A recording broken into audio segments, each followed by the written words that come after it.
como la cosa está como está, les voy dando noticias de última hora. El régimen de Maduro se prepara para la guerra con Estados Unidos, declaraciones suyas. Vamos a luchar si se atreven a poner un pie en Venezuela. Me pregunto yo, ¿y Pedro Sánchez y los suyos con quién estarán? Porque las relaciones de amistad que tienen con el régimen narcodictadura asesina de Maduro son tremendas. Pero bueno, como no queremos perder, luego les vamos a ir De momento están callados, que ya es decir algo.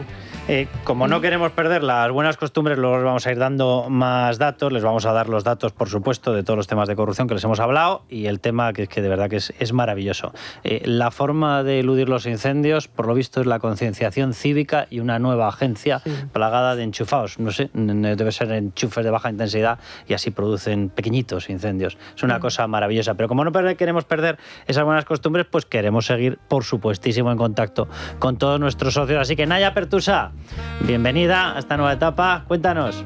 Buenas noches a todos. Aún nos queda un poquito de arena de playa, Carlos. Empezamos la temporada de dedicatorias en Montpía, un pueblo de costa cántabra absolutamente precioso. De allí es la risueña Belén González Maza, que cumple 46 años hoy. Muchísimas felicidades para Belén y le agradecemos más de 5 años de suscripción al Club de Socios de Libertad Digital. Muchísimas gracias. Mantenemos también el mismo número de contacto y mismo correo electrónico 914094002 y el correo electrónico club@libertaddigital.com. Pues un beso enorme, un abrazo enorme a Belén, a toda su familia. 5 años, Belén, es poco, ¿eh? Esperamos mucho más, muchos más años. Es broma, es broma. Encantadísimos y muchísimas gracias. La verdad que el apoyo es importantísimo para todos nosotros, Carmen. Pues sí. Es gente que cree en nosotros, es gente que cree en España, es gente que cree en la libertad y es gente que quiere que les cuenten verdades.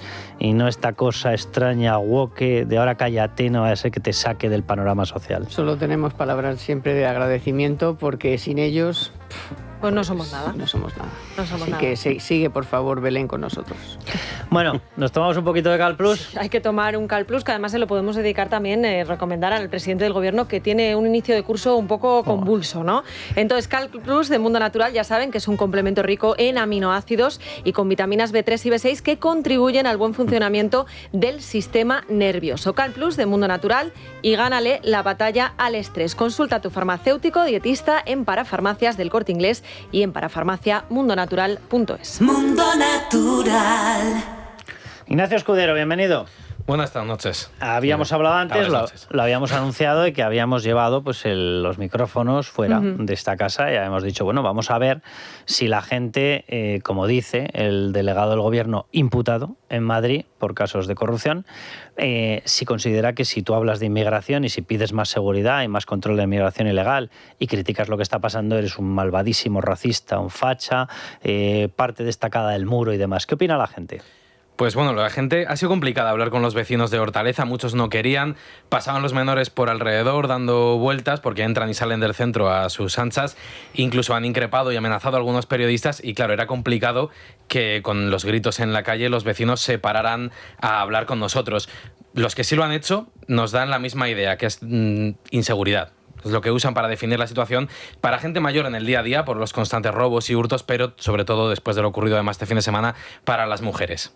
El nivel de seguridad ha bajado muchísimo desde que está el centro pues acogiendo menores sin parar. De hecho, yo he tenido experiencias concretas de gente mayor que me han pedido ayuda para cruzar 20 metros porque no se atreven a cruzar solas. Señoras mayores que llevan anillos, que llevan cadenas y no se atreven a cruzar solas.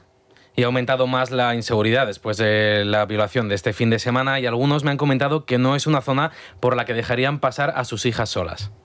No es una zona recomendable para estar por aquí. Tenemos miedo toda la gente que pasamos por aquí. Si antes a uno le daba miedo, ahora va a ser peor.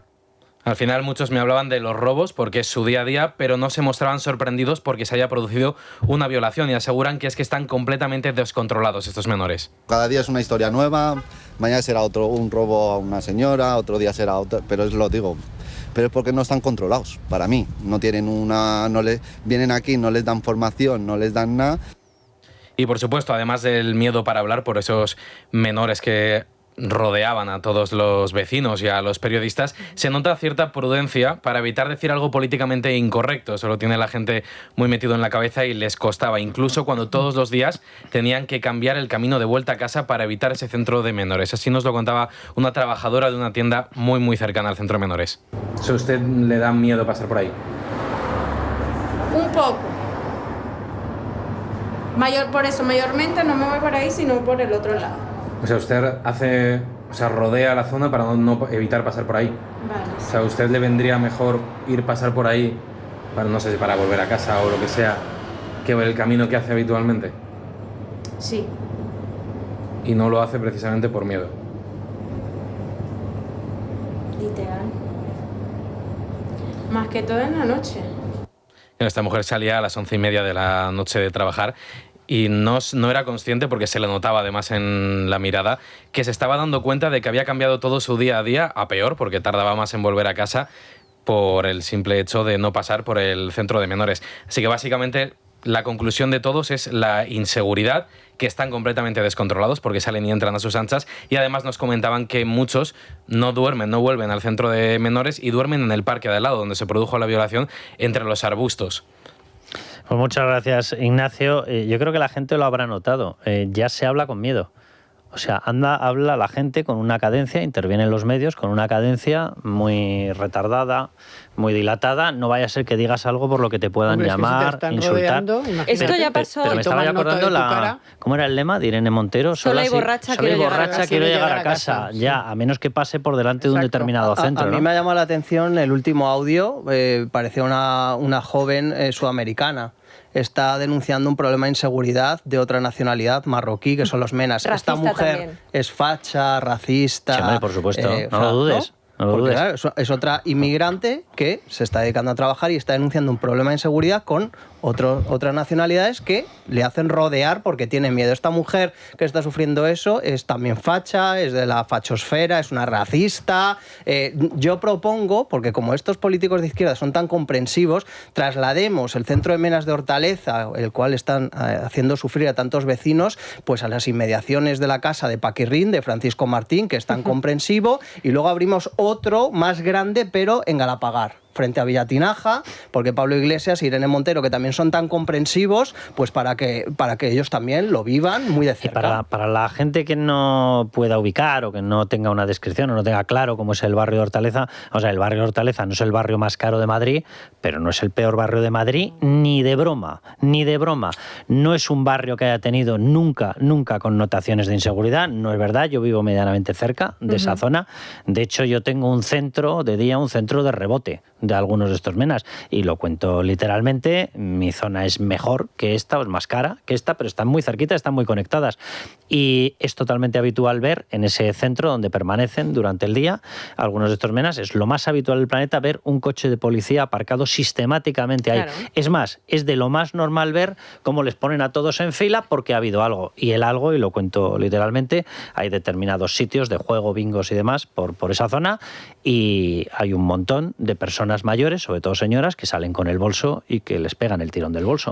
O sea, esta es la historia. Entonces, pero es terrible ver cómo la gente tiene miedo de hablar por temor a que luego les tachen, ¿no? Efectivamente, pues de racistas o de lo que sea. Y esto es algo, Carlos, que ya vimos este verano, acordaros, con el detenido por la presunta violación de otra joven en Alcalá de Henares. Es que esto ya lo hemos vivido en Alcalá de Henares, que al final tomen represalias los propios menas, porque si están rodeando a los vecinos, o sea, amedrentando a los vecinos, ya no es que tengas tú una ideología que te dices no quiero hablar de esto porque igual me quedo mal, no, es que me da miedo que este niño me está mirando a la cara y me reconozca y una noche me haga algo. Esto nos lo decían, yo estaba este verano en la trinchera de Llamas y mandamos a nuestra compañera Irene a Alcalá de Henares, y los vecinos nos lo decían, por un lado miedo a que les tachen de racistas y demás, y por otro lado miedo a represalias. Y lo mismo pasó también en Gran Canaria, y lo recordaréis este verano, en este caso no era un mena, pero sí un inmigrante ilegal que además tenía orden de expulsión, que quemó a su novia, que era una menor tutelada. Sí. O sea, es que estos casos que nos vienen a vender como que son puntuales, pues empiezan a no ser tan puntuales. Habría que ir metiendo algún otro tema de debate. Lo digo porque les vamos a dar también el arranque en directo, Sandra, de la entrevista durísima, tercer grado, una cosa ahí, vamos, no se ha visto. En el periodismo independiente no se ha visto una cosa así en la santísima vida. Entrevista de Pepa Bueno a Pedro Sánchez. Mira que siempre busca así foros donde le aprieten las tuercas, cosas duras, extremas. Bueno, yo fíjate, le gusta el periodismo de verdad a Pedro Sánchez. Le gusta. Para censurarlo, pero le gusta. Pero yo tengo la teoría de que precisamente porque hoy el foco está puesto precisamente en esa entrevista, en Pepa Bueno, en si va a ser una entrevista masaje o no, yo creo que por lo menos va a esforzarse un poquito en aparentar, no digo que lo sea, en aparentar que es más dura de lo normal. Oye, a mí hay un tema, os lo digo... Es a las 9:30, la entrevista, pero le decimos a nuestros oyentes y a espectadores que no hace falta que se la pongan, que nosotros aquí les vamos a resumir lo más importante, si es que hay algo importante que subrayar. A mí el tema no le quiero quitar ninguna importancia a este tema, pero tampoco al otro. Y es que hemos pasado un verano en el que España ha ardido. Y dices, ¿ha ardido porque ha habido más incendios? Mentira. ¿Ha ardido porque el cambio climático se ha empeñado en deforestar España? Mentira. Yo simplemente una cuestión, lo digo porque los datos son los datos y aquí cada uno es responsable de sus afirmaciones. El panel de científicos, algunos de los cuales no estaría de más que se les mire el currículum, lo digo porque vaya un pedazo o algunos pedazos de científicos que se metieron en el panel de Naciones Unidas sobre el cambio climático, y lo digo con toda la ironía. Según ellos, el incremento de las temperaturas no iba a llegar a 3 grados en un siglo.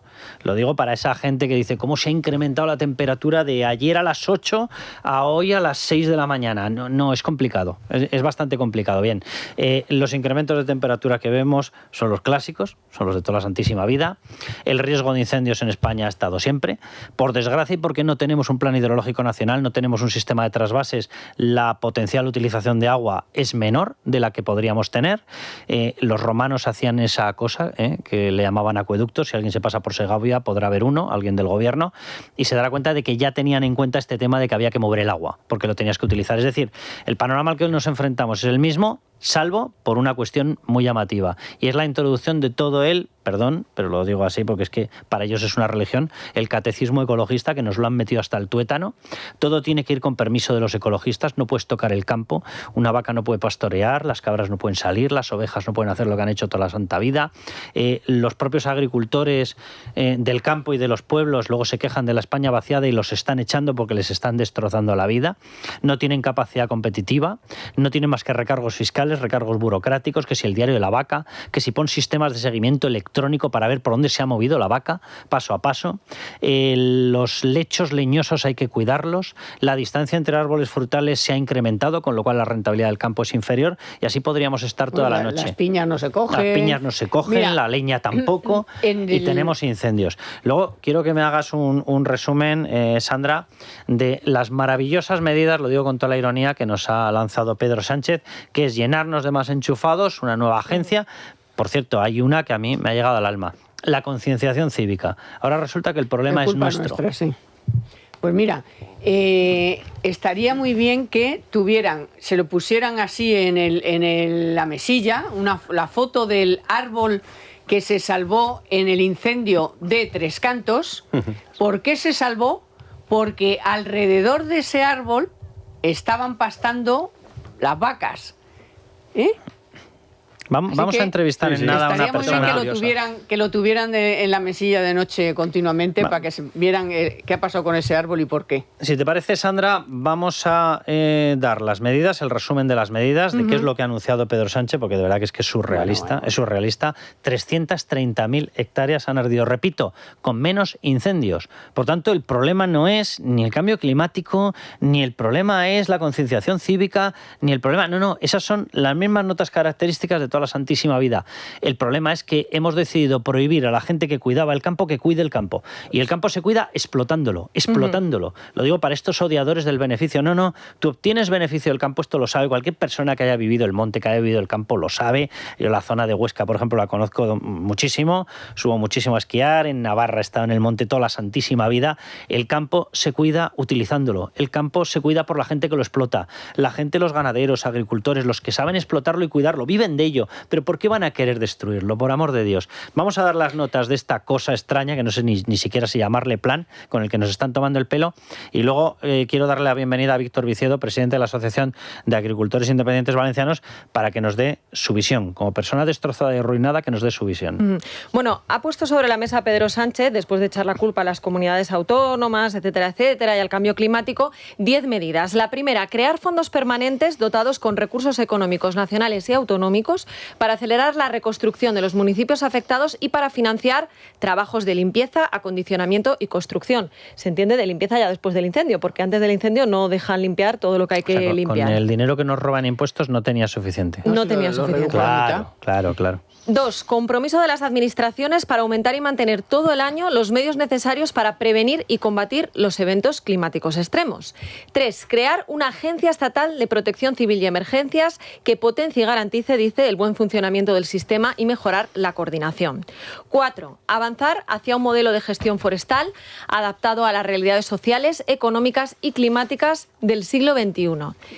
5. Desplegar una respuesta nacional de resiliencia hídrica, con todo lo que hemos tenido con el tema del agua, destinada a aumentar la capacidad para lidiar con inundaciones y sequías. Que, por cierto, se ríe Carmen Tomás, pero es verdad que buscan unos nombres siempre, ¿verdad? Resiliencia hídrica, yo de verdad es que nos toman por idiotas. Número 6. Adaptar la legislación y el territorio a las olas de calor con una red de refugios climáticos, que eso le gustaba mucho a Carlos. 7. Reconocer y potenciar el papel esencial del mundo rural en la protección del medio ambiente y en la lucha contra los eventos climáticos. A buenas horas. Anda, mira. Es que de verdad que yo soy un agricultor y a mí esto me sonaría a chufla. 8. Fortalecer la contribución del sector forestal a la lucha contra el fuego, las sequías y las lluvias torrenciales. Todo vacío. 9. Promover desde las instituciones una cultura cívica de la prevención y la reacción ante las emergencias. Y 10.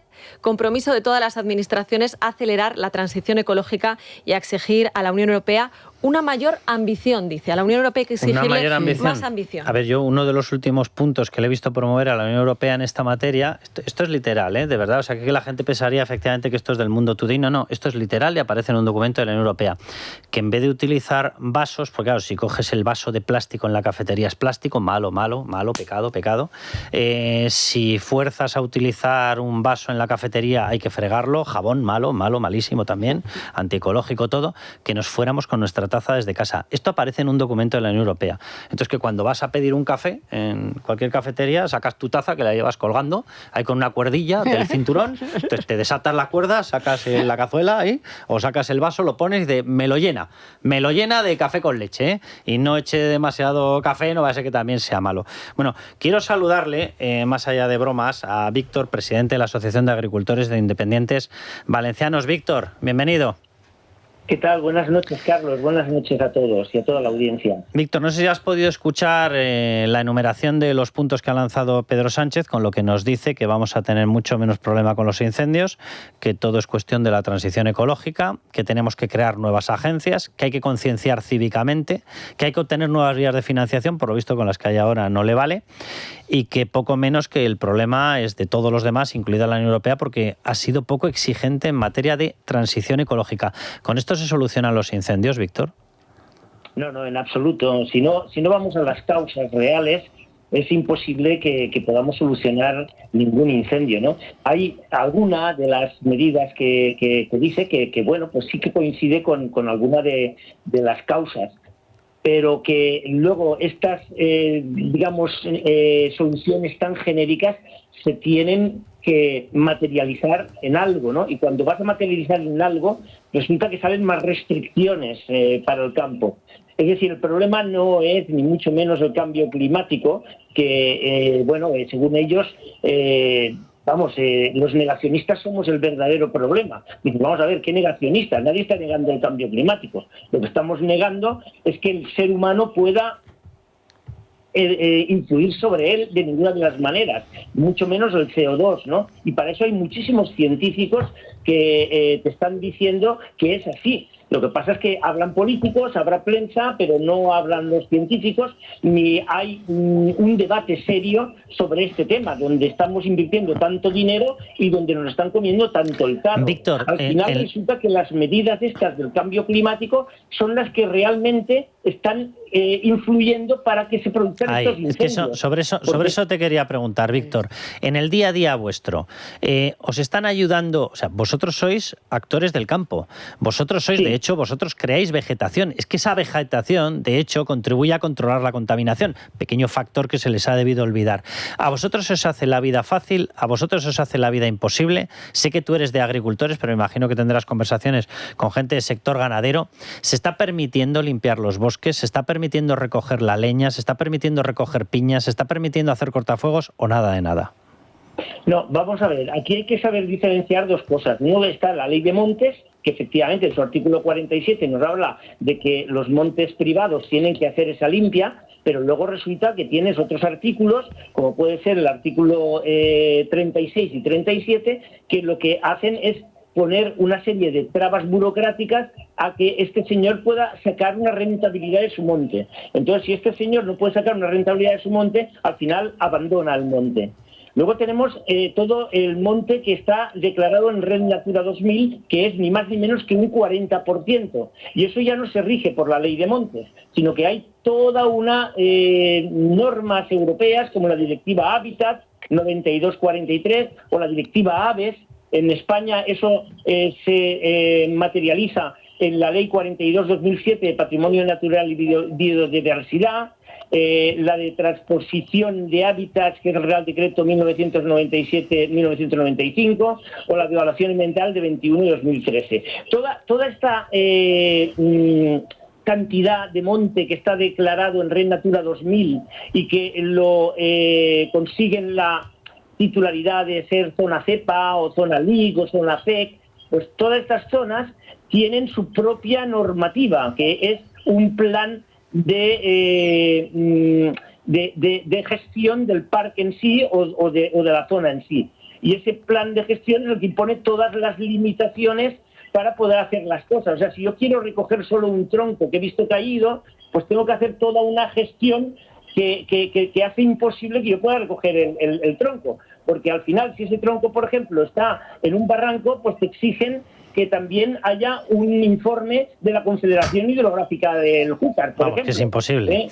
Un informe del parque, un informe de la Confederación Hidrográfica del Júcar, luego pues te dicen, no, si es aprovechamiento menor, tienes que demostrar lo que lo sea, tienes que hacer una memoria técnica, tienes que poner planos, tienes que poner fotos, tienes que poner el itinerario para recogerlo, en fin, es que es tal carga burocrática lo que hay que hacer, que al final te van a decir, no, pero mire, es que resulta que hay unas aves que están anidando y por lo tanto usted no puede entrar hasta esta fecha. O es que además estas plantas usted no las puede tocar. Por ejemplo, en el caso de que fuera el pastoreo, ¿no? Entonces, ni los pastores, ni nadie que quiera gestionar nada en el monte, con todas estas leyes que hay en Red Natura 2000, pueden hacer absolutamente nada. Víctor, y cuando usted ve que el acento se vuelve a poner, porque claro, en el paquete de medidas miramos y se habla de, leo el punto 10º, por ejemplo, compromiso de todas las administraciones en acelerar la transición ecológica, en exigir a la Unión Europea una mayor ambición. Claro, después de lo que nos ha contado, si el plan contra incendios incluye que hay que acelerar todavía más el tema del cambio climático, el tema de la transición ecológica, y que le van a exigir a la Unión Europea que todavía nos apriete más las tuercas en esto, ¿dónde acabamos? Claro, don Carlos, mire, esto usted lo sabe mejor que yo. Tenemos el Green Deal, el Pacto Verde Europeo. Un Pacto Verde Europeo que su desarrollo en leyes, directivas, reglamentos, lo único que hace es poner restricciones al campo. Y esas limitaciones, ya había un informe técnico, que usted habló también de él, un informe del Centro Común de Investigación, que lo que decía claramente es que todas estas restricciones que le iban a poner a la ganadería y a la agricultura le iban a hacer elevar sus costes de producción. Al elevar los costes de producción perdemos competitividad, al haber acuerdos comerciales con otros países, pues nos están sustituyendo ellos a nosotros con su agricultura y su ganadería, que no tiene que cumplir absolutamente ninguna de estas normas. Encima, se está aumentando la huella de carbono porque viene transportado desde esos terceros países y viene desde países donde no se respeta en absoluto ninguna medida medioambiental, con lo cual estamos no exportando la contaminación, sino que la estamos multiplicando. Esa es la conclusión que sacaba el informe del Centro Común de Investigación, y que esta gente ignoró, y lo ignoró la Comisión Europea y lo ignoró también el Parlamento Europeo cuando la votaron. Pues esa ley que está diciendo que se va a aumentar toda la huella ambiental y que estamos arruinando nuestra agricultura y nuestra ganadería, todas esas leyes están hoy en vigor ya y se están poniendo en marcha. Y todo eso está haciendo que se despueble más el mundo rural. Y si se despuebla el mundo rural, no hay una gestión del monte. El monte está abandonado, porque precisamente los que hacían esa gestión del mundo rural eran agricultores y ganaderos. Víctor, un placer haberle tenido y todo un gusto escucharle, porque es que no lo puedo decir más claro, de verdad. Víctor, un placer, de verdad. Muchísimas gracias, don Carlos. Un abrazo muy fuerte y un placer también. Un abrazo enorme. Mira cómo cambia la versión, ¿eh? O sea, le escuchas a Sánchez y lo que necesitamos son más enchufados, más de lo que ha causado. Más agencias, echarle la pelota a la concienciación cívica, pedirle a la UE que sea todavía más cambio climatológico, más transición ecológica. Y sin embargo, cuando hablas con una persona que está a pie de campo, te dice, mira, estamos haciendo justo lo perfecto para quedarnos sin alimentos, destrozar un sector, mandar a gente al paro y encima tener ardiendo todos nuestros bosques. Es que lo que ha contado literal de la cantidad de burocracia, el otro día un compañero en Twitter puso, si se te ocurre querer ir al monte a limpiar algo, la cantidad de pasos que tienes que hacer que al final dices que lo limpie tu padre, o sea, me piro. Y lo que ha contado del tronco, y del tronco, que le den al tronco, porque tengo que ir a 27 sitios, mandar 4 correos electrónicos, en fin. Yo creo que la guía es bastante sencilla si al gobierno y a Pedro Sánchez le da la gana, ¿no? En primer lugar, dejen a la gente del campo y del monte cuidar del campo y del monte. Y eso se hace, como explicaba ahora mismo el experto, que es el que realmente sabe. Que dejen las trabas burocráticas, todos estos obstáculos, estas mamarrachadas ecologistas que lo único que consiguen al fin y al cabo es que los campos se incendien y que tengamos media España quemada. Eso en primer lugar. En segundo lugar, que se destinen fondos para la extinción de incendios, en vez de para Jessicas, para todas estas corruptelas del gobierno, que se invierta dinero en los bomberos, en la gente que arriesga su vida. Y en tercer lugar, que se endurezca el Código Penal para estos terroristas ambientales, estos pirómanos que niega Pedro Sánchez y que son los causantes ya no de quemar media España, sino también de muertes de personas. Bueno, vámonos a publicidad. No es que yo les quiera mal ni que les quiera castigar, pero así podemos escuchar el inicio de esa tremenda entrevista, dureza extrema, un auténtico París-Dakar del periodismo, efectivamente, a Pedro Sánchez. La noche de Cuesta. Bueno, déjenme que les resuma la explicación de Pedro Sánchez a los incendios. La culpa la tenemos nosotros, sí, nosotros, la población, porque resulta que es que no tenemos conciencia cívica. La culpa la tienen todas las administraciones, absolutamente todas, por lo visto, menos la suya, y la culpa la tiene que no le damos importancia al cambio climático. Está empezando, ¿no?, la entrevista. Está empezando, vamos a escucharlo. Esta entrevista a Televisión Española, que la emite por todos sus canales y también a través de Radio Nacional de España. Hace un año que no concedió una entrevista, presidente. Ya sé que ha atendido a la prensa, en ruedas de prensa, pero un año es mucho tiempo, sí que un presidente se someta al interrogatorio de un periodista sobre su gestión. Imagino que hay un montón de colegas que esperan una oportunidad como esta. Claro. ¿Va a cambiar? ¿Va a estar más disponible esta temporada? Siempre lo he estado. De hecho, usted lo ha dicho. Más de 50 comparecencias que he hecho ante los medios de comunicación, más de 20 comparecencias en el Congreso de los Diputados. Pero en todo caso es un placer someterme a las preguntas de los periodistas. Siempre lo he hecho como presidente del Gobierno y desde luego pues es un placer estar en la televisión pública respondiendo a sus preguntas. Han pasado muchas cosas en este año, presidente. Lo último, la oleada de incendios que deja 400.000 hectáreas arrasadas y deja algo más, cierta sensación de vulnerabilidad en la población que se suma a la que ya se sintió con la Dana, que arrancó con la pandemia. Estamos en un tiempo nuevo en el que circunstancias extremas van a ser inevitables y nos ha pillado sin prepararnos en el caso de los incendios, con el monte abandonado, con poca coordinación a continuación cuando ya se desencadenan los incendios. Yo creo que efectivamente tenemos que preocuparnos de aquellas personas que ahora mismo han sufrido el desgarro de los incendios, como previamente ha sido la Dana, y efectivamente estamos ante un nuevo mundo, estamos ante un nuevo paradigma, un paradigma en el que necesitamos un compromiso mucho más robusto por parte de las administraciones públicas, todas, no solamente el Gobierno de España, las administraciones autonómicas y también las municipales y las provinciales. La emergencia climática está sobrepasando todas las previsiones hechas por los científicos. Para que nos hagamos una idea, en estos 70 días que llevamos de verano, un tercio lo hemos pasado bajo olas de calor.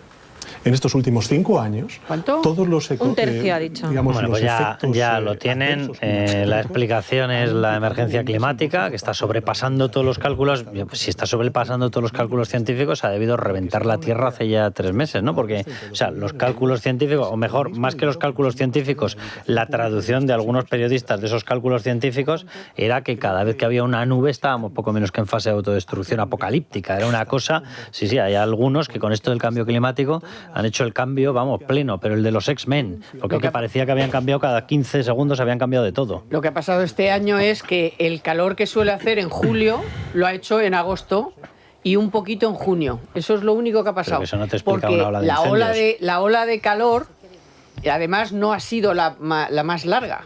Ha sido la tercera más larga desde que se tienen registros, que es el año 75. O sea, están continuamente repitiendo lo de la ola de calor más larga. Mentira, es la tercera, dicho por meteorólogos y por gente experta, no en los expertos de estos que no sé qué expertos son. De todas formas, el arranque ha sido colosal, ¿no? Porque delante de la periodista de Pepa Bueno le dice, no, si yo llevo toda la vida sometiéndome ¿A qué lleva sometiéndose? Si Bueno, es que yo creo que lo comentábamos fuera de micro, es que a este hombre le cuesta decir la verdad realmente. O sea, yo creo que ya es una patología, le cuesta decir la verdad. O sea, ríete de Mariano Rajoy del plasma. Ríete del plasma de Mariano Rajoy. O sea, Pedro Sánchez no permite preguntas no permite preguntas nunca.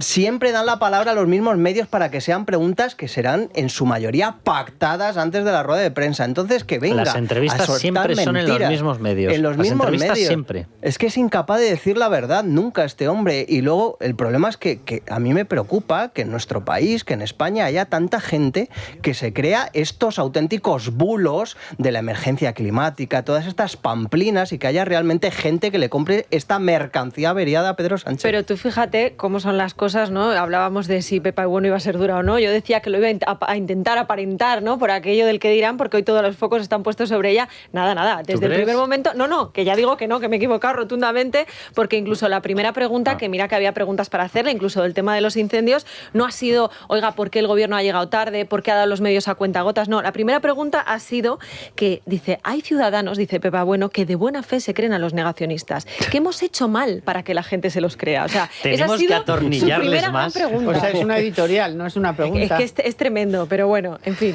Si te parece, vamos a hacer una cosa. Sí. Si dice algo reseñable, me avisáis, por favor. Si entran en tema corrupción, que esto sí que me encantaría, y va a ser toda una novedad que le pregunten por corrupción y todavía más que responda, pero bueno, le damos paso e intentamos ver si tiene alguna explicación.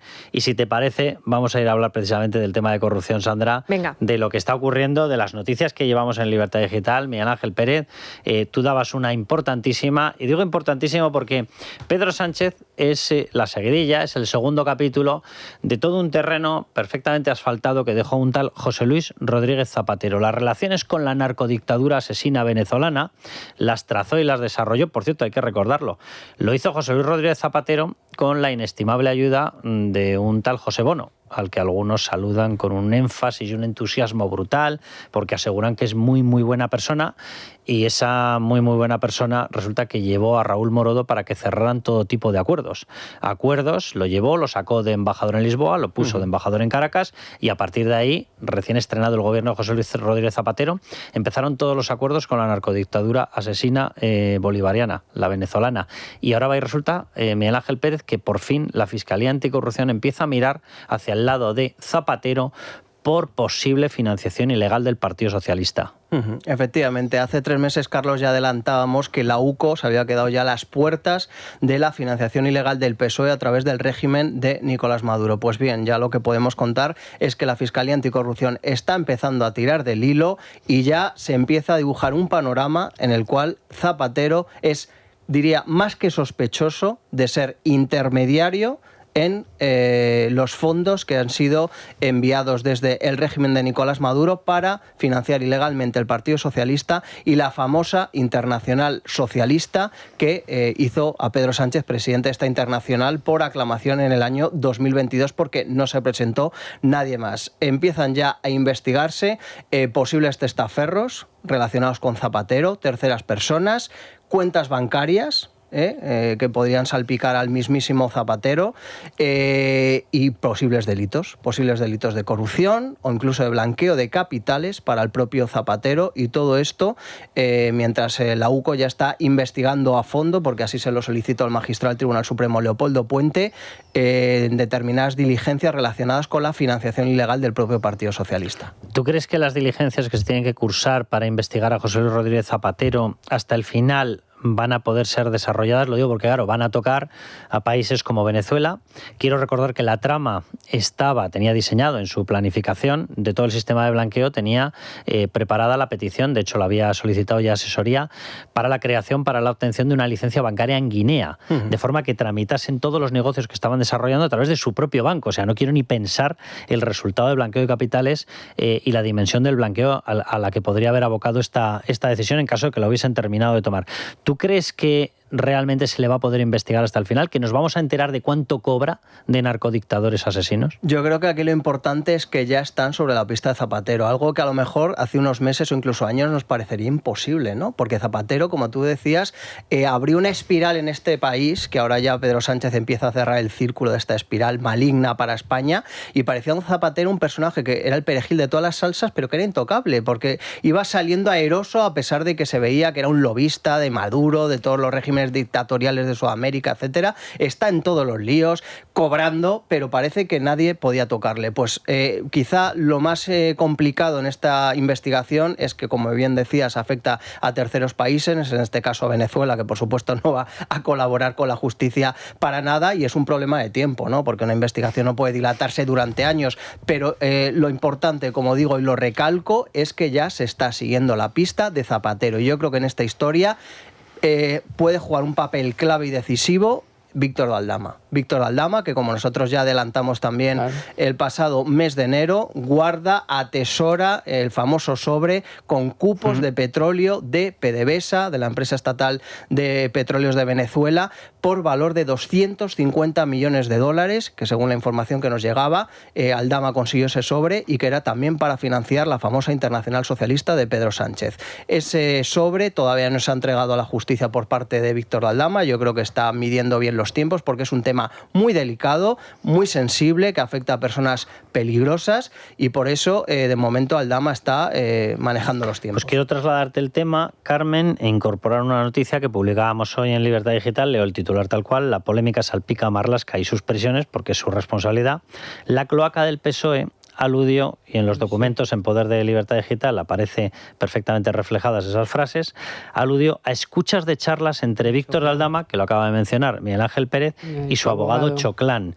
Esto es una violación del derecho a la defensa de cualquier persona, de cualquier imputado, como la copa de un pino, pero es que implicaría además, porque si es violación ya del derecho a la defensa, que te escuchen conversaciones abogado-cliente, que te las escuchen en tu casa, en otro sitio, pero es que según los documentos da toda la sensación de que se habrían desarrollado esas escuchas en la prisión de Soto del Real y aprovechando el tiempo en el que estuvo Víctor Aldama allí. O sea, que les preocupa Aldama está clarísimo. Que tiene la información de hidrocarburos también. Ya, de hecho la intención era que abandonara a Choclán. Efectivamente. Porque claro, ¿qué pasa? Que Choclán es un gran abogado que tienen un plan, tienen un Excel, ¿no? Con todo. Busca colaborar con la justicia.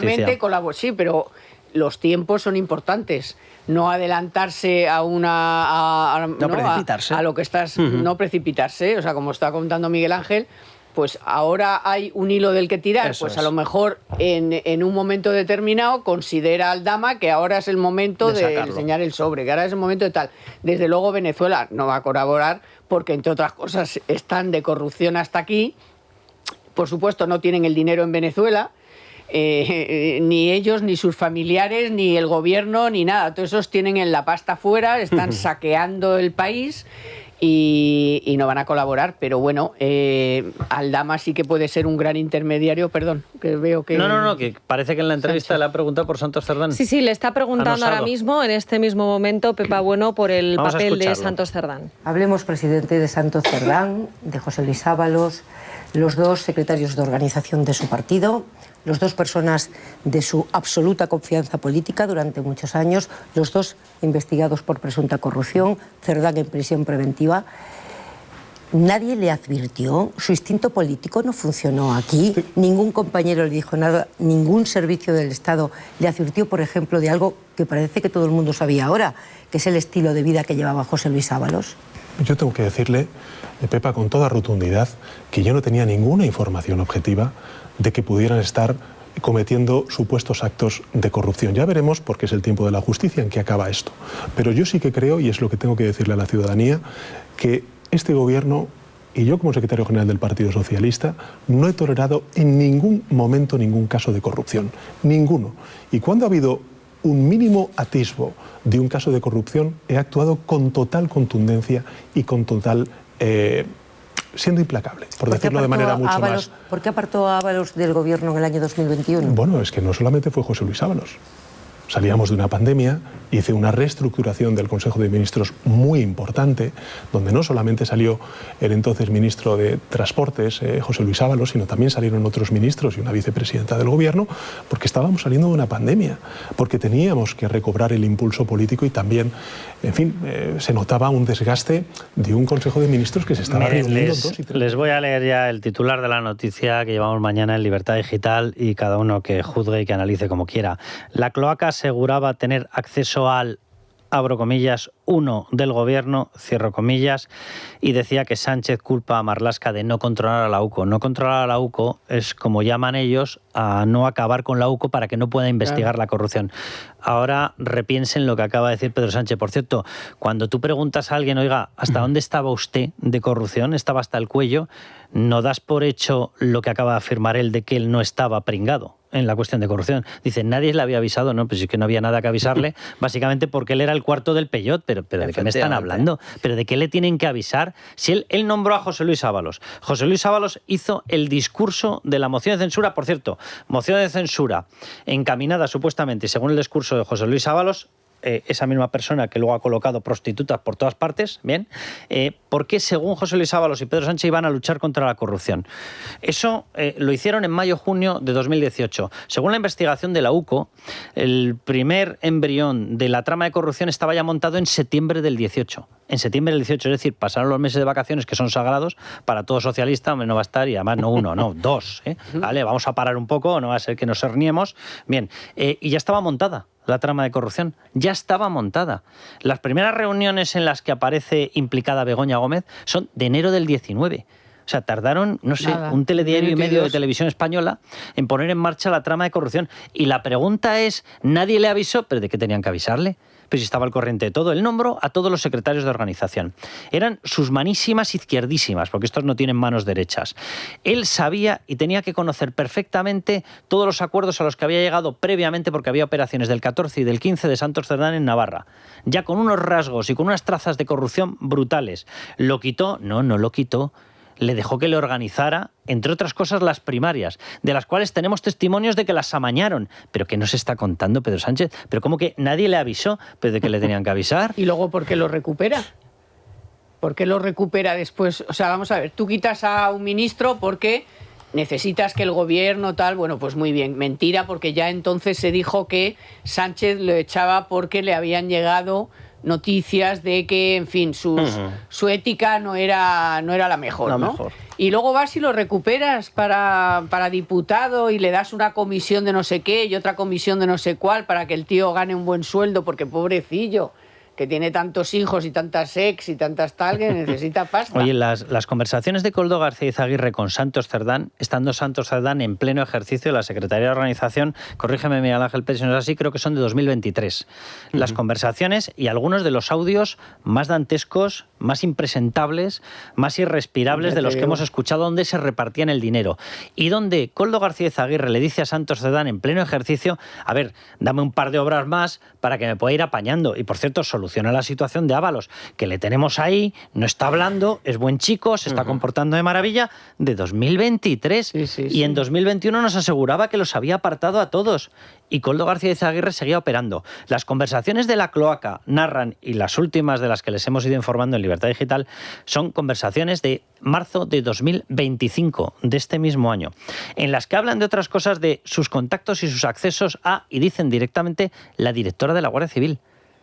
Pero ¿qué nos está contando? O sea, pero vamos a ver, Pedro Sánchez es el, ya yo no diría ni aspirante, pero vamos, tiene unas trazas de dictador como la copa de un pino.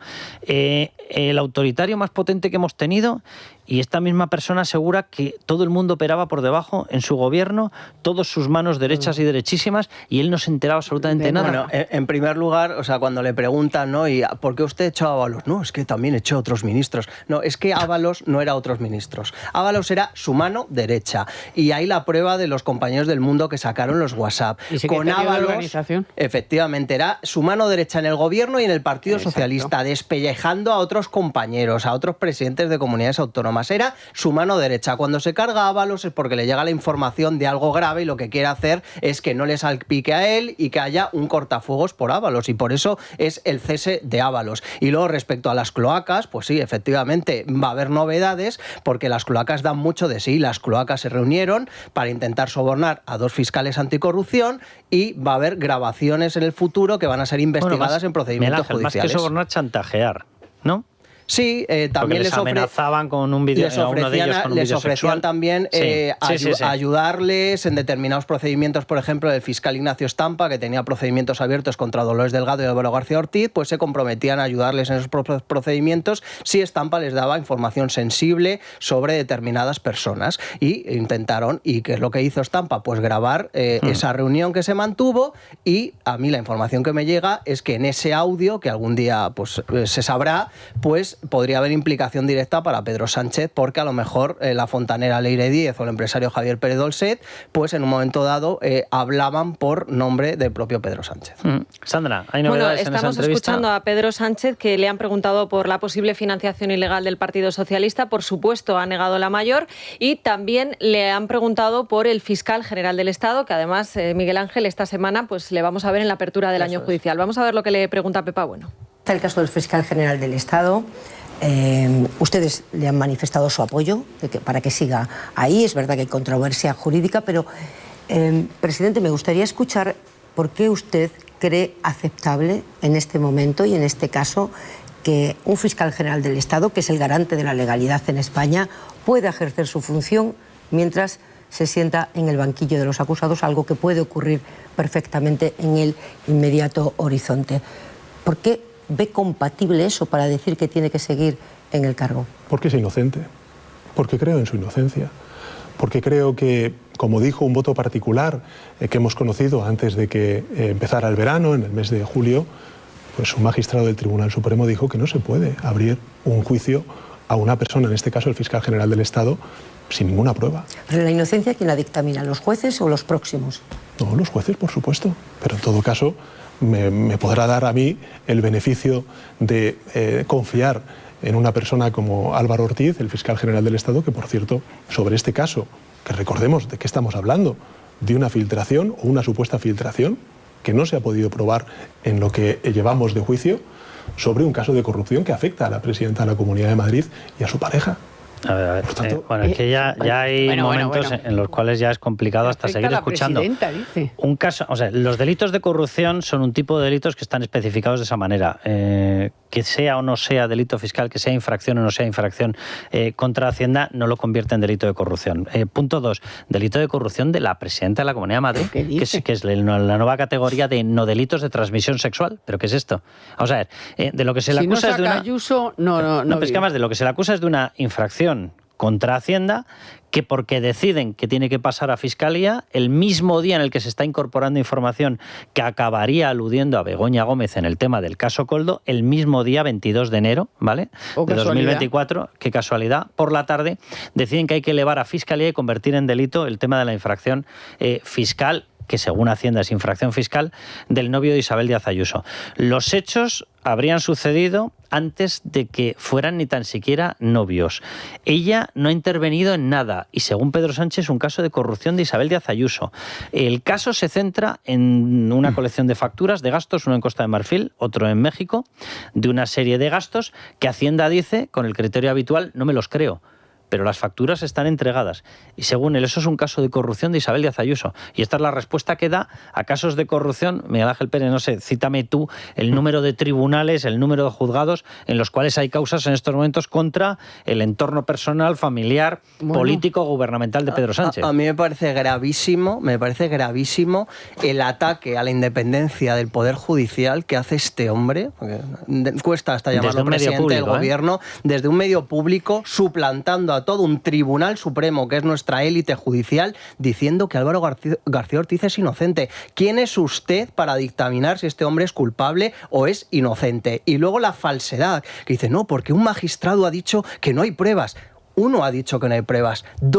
Otros dos han dicho que sí, y que este hombre tiene que ser juzgado. Entonces, ¿quién es el presidente del gobierno para atacar de esta forma tan grosera al Tribunal Supremo, a los magistrados del Tribunal Supremo, faltando el respeto a la justicia y dictaminando quién es culpable y quién es inocente? Bueno, a todos, porque ha dicho, hay jueces haciendo política y políticos haciendo justicia. Si hay jueces haciendo política, acaba de lanzar una acusación de lawfare en España. Total. De hecho, le ha preguntado Pepa Bueno si está diciendo que hay jueces en guerra contra el gobierno. O sea, es que está ahí la entrevista. Bueno, pero Pepa Bueno no le ha dicho lo que acaba de decir Miguel Ángel Pérez, ¿no? Usted está lanzando una acusación de prevaricación al sistema judicial español. Eso no se lo ha dicho. Ni se lo va a decir. Espera sentado, Carlos. ¿Y qué ha respondido al otro? Lo de si hay jueces en guerra. No, pues está en esa... Y políticos de jueces. O sea, usted, que claro, él sí que ha hecho de juez. Usted acaba de hacer de juez. Ha suplantado al Supremo. Soy inocente, no hay pruebas, punto. ¿Qué me está contando? Por cierto, que para que veáis la dureza de Pepa Bueno a la hora de entrevistarle, cuando le ha tenido que preguntar por los casos de Begoña y su hermano, le ha dicho, bueno, que entiendo que son los casos más duros para usted, ¿no? Empatizando un poco con el presidente en este sentido. O sea, de verdad que la entrevista ¿ha dado algún dato de algo Pedro Sánchez? No. Además, ha vuelto a aferrarse a algo que ya anunció, si no me equivoco yo, el Consejo de Ministros la semana pasada, que es que van a poner en marcha una agencia de integridad pública y lucha contra la corrupción. Ahora, para lo que va a servir esta agencia y a quién va a colocar, pues... Lo que van a poner en marcha, Miguel Ángel, es la ley Bolaños.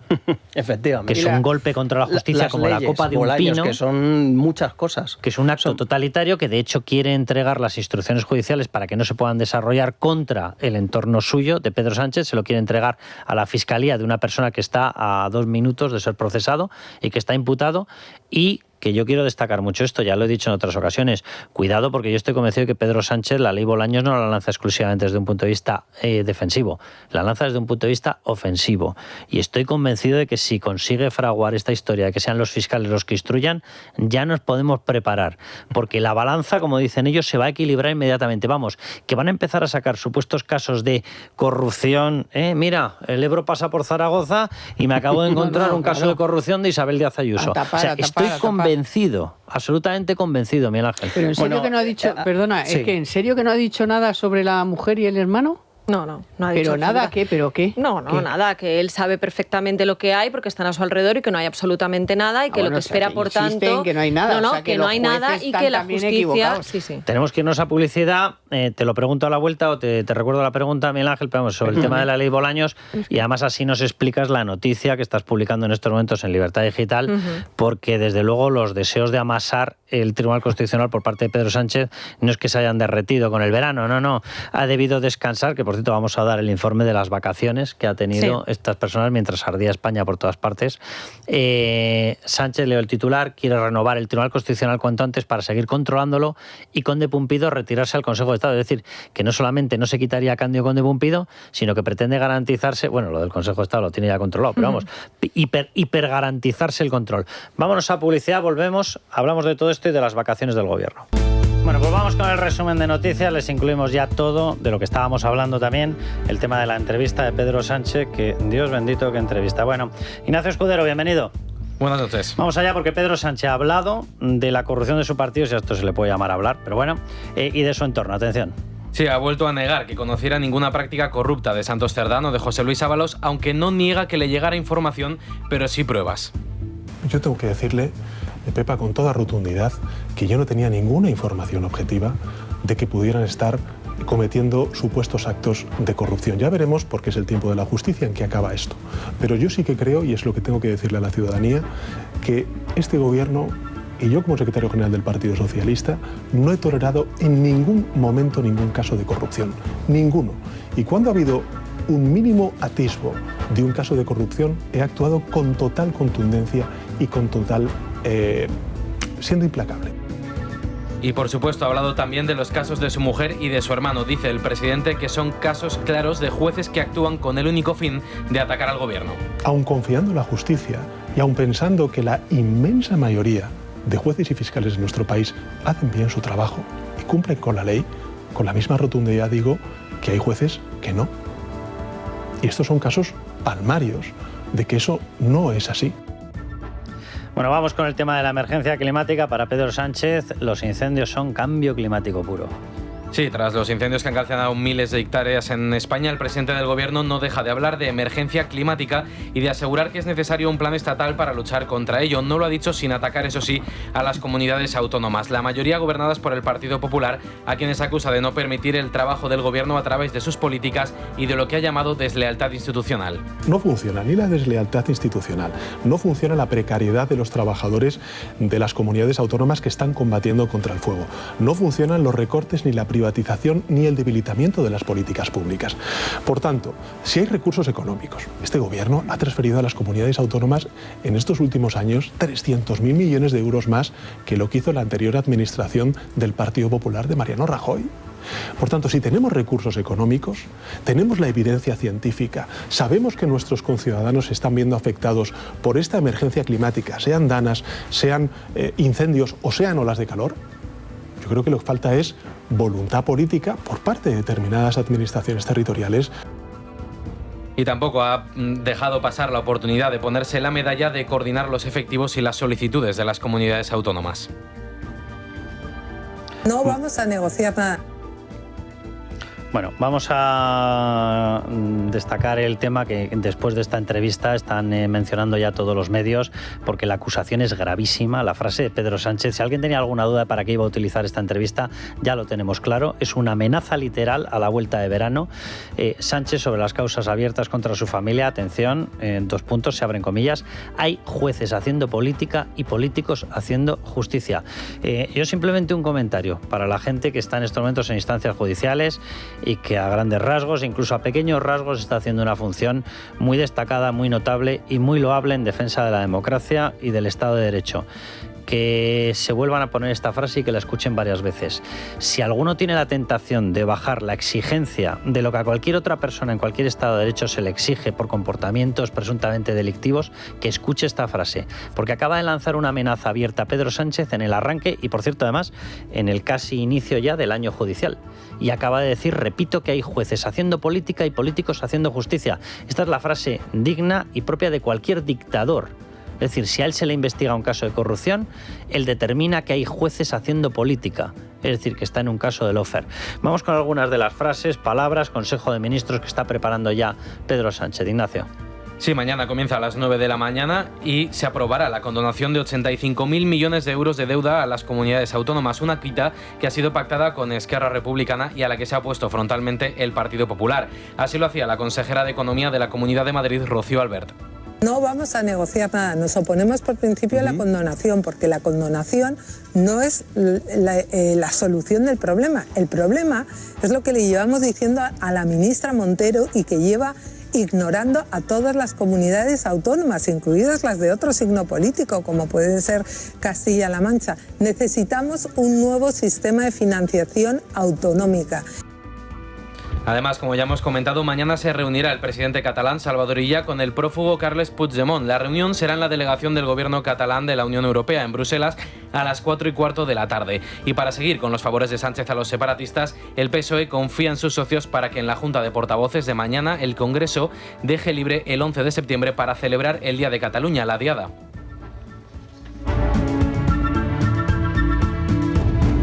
Bueno, vamos con otro tema. Esta era una de las grandes esperanzas del Partido Socialista de conseguir generarle un incendio al Partido Popular, el caso Montoro. Bueno, pues el despacho clave del caso Montoro pide a la Audiencia de Tarragona que declare la nulidad de la investigación. Se trata del despacho Equipo Económico, que ha pedido al juzgado de Tarragona que anule todas las actuaciones declaradas secretas en el caso en el que se investiga a una treintena de personas, incluida el exministro Cristóbal Montoro, por presuntos favores políticos a empresas. La defensa, a cargo del letrado José Antonio Choclán, también ha reclamado que se decrete el sobreseimiento libre y archivo de la causa, abierta hace 7 años por el juez Rubén Ruch y que había sido declarada como secreto hasta el pasado junio. El despacho pide a la Audiencia Provincial, que anule las actuaciones en atención a las gravísimas anomalías en el procedimiento, la importancia de los derechos fundamentales que se encuentran afectados y ante los también gravísimos perjuicios en la reputación que se vienen produciendo por el traslado del sumario a los medios de comunicación. Venga, y seguimos con inmigración ilegal. Baleares ha solicitado al gobierno de Sánchez que se les excluya del reparto de menas. Este es el famoso reparto de menas en el que el dato que se ha dado sobre, por ejemplo, de la Comunidad de Madrid es falso. O sea, se habla de que Madrid tiene menos inmigrantes ilegales en estos momentos por cada 100.000 habitantes de los que tiene Cataluña, y es mentira, literalmente es mentira. O sea, han hablado de que Cataluña se tiene que librar y País Vasco también se tiene que librar, no van a recibir, y en el caso de Cataluña han citado una cifra, 33, resulta que Madrid está en 34,8. Sí, el gobierno que preside Marga Proens ha reclamado al gobierno de España que declare la contingencia migratoria en Baleares del mismo modo que ya se aplica en Canarias. El gobierno autonómico del PP está denunciando una situación de presión sin precedentes porque desde enero han llegado a las costas baleares casi 5.000 inmigrantes en pateras, entre ellos unos 350 menores no acompañados. Según el gobierno balear, los consejos insulares tutelan ya 694 menores migrantes, muy por encima de los 406 plazas previstas como máximo. Eso sí, desde el gobierno dicen que en Baleares no se puede declarar esa contingencia migratoria porque hay que triplicar la capacidad de acogida, algo que según Moncloa solo ocurre actualmente en Canarias, Ceuta y Melilla. Venga, hay una noticia más, la citábamos nada más comenzar el programa. Fuera de nuestras fronteras, Nicolás Maduro, atención, amenaza con declarar la guerra a Estados Unidos. Sí, lo hace tras asegurar que 8 buques de guerra, 1.200 misiles y un submarino nuclear apuntan a Venezuela. Esto constituye la máxima amenaza para América Latina en su historia, ha dicho Maduro. Como respuesta, Venezuela ha desplegado tropas en la frontera y ha llamado al aislamiento de milicianos y venezolanos para enfrentar una hipotética incursión militar extranjera. Además, Maduro acusa directamente al secretario de Estado, Marco Rubio, de buscar una guerra con Sudamérica. Mr. President, Donald Trump, usted tiene que cuidarse, porque Marco Rubio quiere manchar sus manos de sangre, con sangre suramericana, caribeña, con sangre venezolana. Lo quieren llevar a un baño de sangre y que su apellido, Trump, se manche de sangre por los siglos de los siglos, con una masacre contra el pueblo de Venezuela.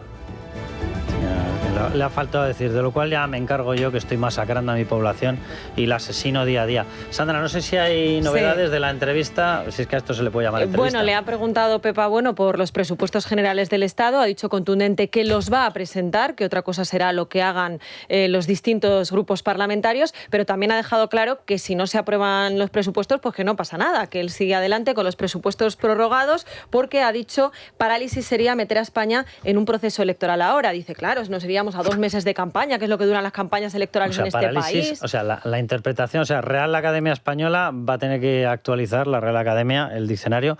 Para Pedro Sánchez, parálisis no es condenar a un país a que no se pueda gobernar, sino que parálisis es convocar unas elecciones, con lo cual se cambiaría el gobierno y automáticamente el país se activa. Es el nuevo concepto de la palabra. Él lo que dice es que con los presupuestos prorrogados él puede llevar a cabo su agenda social y puede vehicular los fondos europeos, que esto es importantísimo, ha dicho. Pero no acaba de decir que necesitan un acuerdo y más dotación presupuestaria, por ejemplo, para el tema de prevención de incendios. ¿Cómo lo hace sin presupuestos? Pues ya sabemos que el presidente es experto en decir una cosa y la contraria al mismo tiempo. Hay que decir que de enero a junio, que esto lo contamos el sábado en Economía para Todos, ya de pasado. Muy bien. Publicidad. Ahora mismo, de enero a junio, el presupuesto paralelo, es decir, todos los cambios que han hecho en el presupuesto de créditos, de ingresos, con gastos, no sé qué, asciende a 20.000 millones. Si sigue el mismo ritmo, a final de año tiene 40.000 millones. ¿Para qué quiere un presupuesto? ¿Para qué quiere llevar un presupuesto? ¿Para qué quiere, antes del presupuesto tendría que llevar el techo de gasto? También le tiene que mandar a la Unión Europea un plan fiscal y presupuestario antes de los presupuestos. O sea, no va a hacer ningún presupuesto de nada, porque con lo que ya mangonea el presupuesto, porque está haciendo todo eso gracias a normas que se pusieron en vigor durante la pandemia, porque antes no se podía hacer. Tú antes, para hacer un gasto, tenías que prever de dónde ibas a sacar el dinero y contarlo. O sea, estaba tenías que justificar mucho. Desde la pandemia no, con lo cual está aferrado a todas esas normas y ya te digo, o sea, de enero a junio lleva gastados 20.000 millones. ¿Para qué quiere un presupuesto? ¿Para qué quiere trabajar? ¿Para qué quiere llevarlo allí y que le digan que no? ¿O que le digan que sí? ¿O que le pidan cosas que no puede dar? O sea, sin presupuestos. Sí, es lo que ha dicho, sin presupuestos. Miguel Ángel, déjame que vuelva a destacar, porque yo creo que esto ya se ha convertido, evidentemente, esta entrevista de Pedro Sánchez se ha convertido en una entrevista amenaza. Es decir, ya está claro cuál era el mensaje. No ha dicho nada sobre el tema de incendios.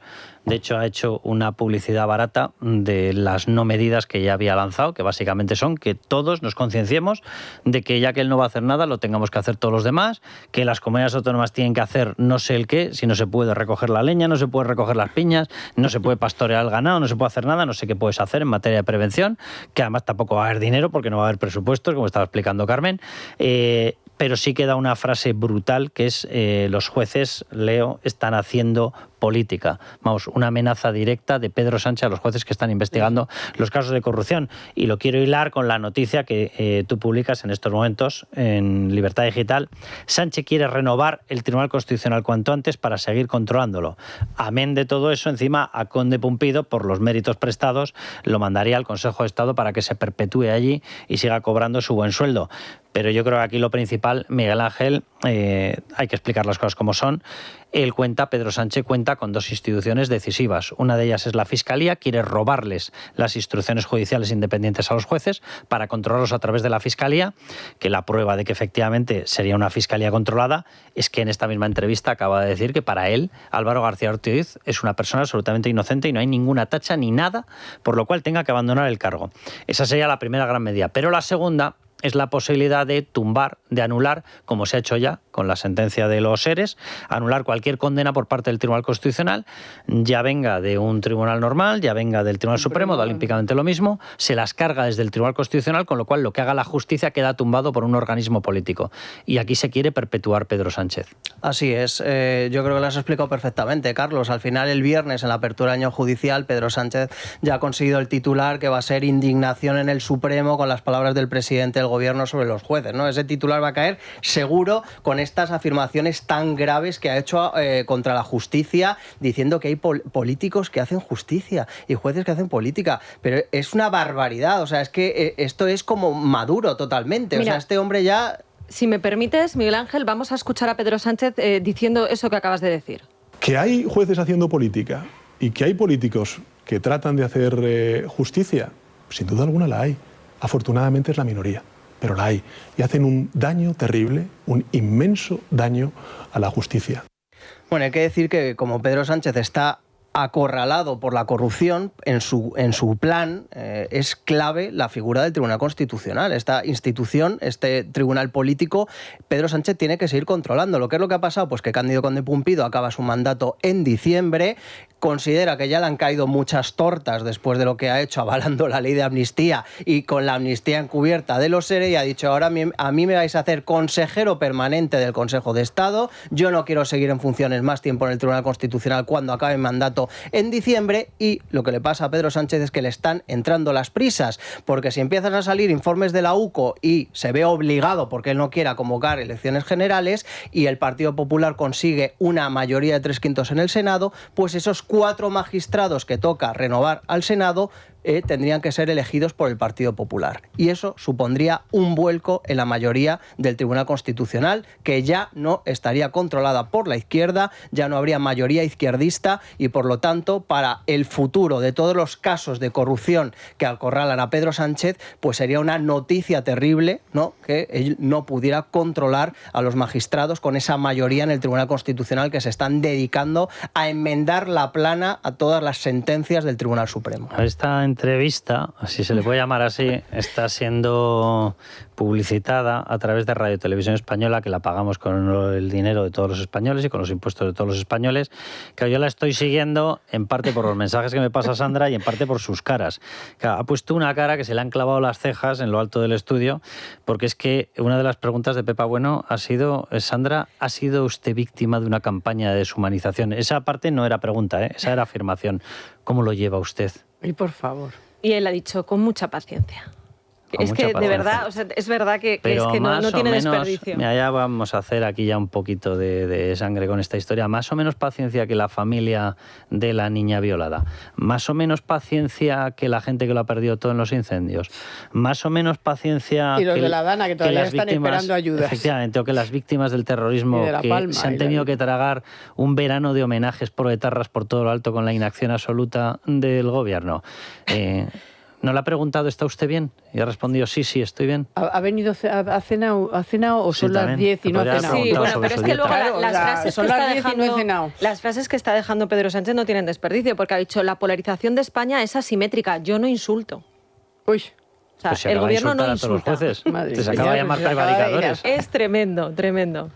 ¿Os esperáis algún cambio después de esto en la actitud? Lo digo, como hay gente que habla de adelanto electoral, no adelanto electoral. Yo creo que esto es una declaración de intenciones de que él va con todo. Sabe que está en una situación desesperada, sabe que el tiempo corre en su contra por todas las investigaciones y los informes de la UCO que van a ir cayendo, y él va a por todas, y ya es un ataque frontal y directo contra los jueces para despreciar a los jueces, porque sabe lo que le va a venir, y como le sabe lo que le va a venir, pues lo único que le queda a la desesperada es desacreditar el papel de los jueces y de la justicia, que son los que le tendría que acabar sentando en el banquillo de los acusados al propio Pedro Sánchez. Es sobrevivir cada día, o sea, cada día tiempo. Es ya lo pensaré mañana. Está como la Olivia de lo que el viento se llevó.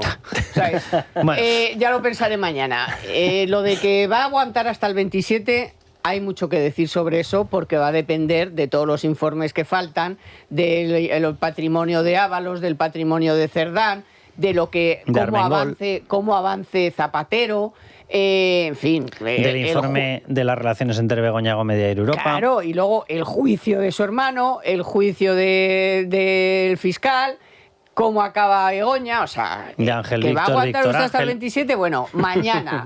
Habla de mañana y ya veremos. Bueno, quiero, porque por lo visto ha debido venir con ansias y con fuerzas renovadas, vamos a hablar de las vacaciones que se han pegado algunos de ellos. Por cierto, algunos de ellos, Lucía Guadalupe, bienvenida, algunos de ellos como la colección de personas que decían que había que atacar el turismo masivo, y me refiero a la gente de El Viejo Podemos, ya no sabemos si son Sumar, Podemos, Entremos, Cobremos, no sabemos muy bien cómo se llaman en estos momentos, que por lo visto han decidido ir a todos esos sitios que estaban amenazadísimos por el turismo masivo a pasearse. Las fotografías son, de verdad, yo les recomiendo a la gente que las vea, porque son irrenunciables. Yo, o sea, desde la camiseta Ferris y el pañuelo de 4 nudos, hemos pasado a la neverita Decathlon, que por lo visto se ha convertido en el atuendo indispensable de algunos de estos. Pero vamos con estas vacaciones, porque por lo visto le han debido sentar de maravilla esas vacaciones pagadas con los impuestos de todos los españoles, por supuesto. Si te parece, empezamos por Pedro Sánchez, que un año más ha viajado hasta Lanzarote para sus vacaciones de verano. Ha pasado unos días con la familia al completo en la Residencia Real de La Mareta, en Teguise, una finca de más de 30.000 metros cuadrados, ubicada junto al mar, con extensos jardines, 2 piscinas y, bueno, pues todos los lujos. Ahí han estado junto al líder socialista su mujer, Begoña Gómez, los padres de Sánchez, su hermano, David Sánchez, y hasta su cuñado, el hermano de Begoña, y su pareja. Bueno, y el presidente catalán, Salvador Illa, también, Carlos, se dejó ver. O sea, que se ha llevado Lucía a media familia. Sí. Vale. Y ya se dejó ver por ahí un día. Y Pedro Sánchez ha llegado incluso a cerrar parte del espacio marítimo de Lanzarote hasta ayer, día 31 de agosto, por seguridad, es lo que dispuso Salvamento Marítimo. Y una semana después del inicio de la ola de incendios, Pedro Sánchez tuvo que interrumpir sus días de descanso para desplazarse a varias zonas afectadas, pero ya después volvió de nuevo a sus vacaciones, y en este caso ha repetido Sánchez por segundo año y se ha ido a un lujoso hotel andorrano de 5 estrellas. Estamos hablando de un complejo en plena naturaleza, y en la propia web del sitio se presenta como un enclave privilegiado para la práctica de deportes de montaña, tanto en invierno como en verano. En Andorra tienen tradición de practicar otro tipo de deportes. A lo mejor los ha ejercido Begoña Gómez, o a lo mejor incluso él.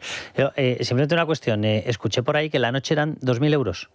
2.000, que luego, bueno, Ricardo en su sección lo va, 2000, luego nos lo va a detallar, ¿no? detallar, sí. Vale. Venga, vamos con más de estos ministros o políticos aguerridos, sacrificados, trabajadores. Irene Montero, lo mencionabas, ¿no? Ha presumido en sus redes sociales de un viaje a Francia con sus hijos, pero sin Pablo Iglesias, y después ha publicado fotos junto a sus amigas en las playas de Menorca, entre ellas la líder de Podemos, Ione Belarra, y este viaje ha sido polémico porque la exministra de Igualdad ha cargado duramente contra el turismo masivo en numerosas ocasiones, llegando a asegurar que las islas son de quienes las habita y no de los turistas que viajan. Hasta que llega ella, ¿no? Eso es, claro, hasta que viajan bien.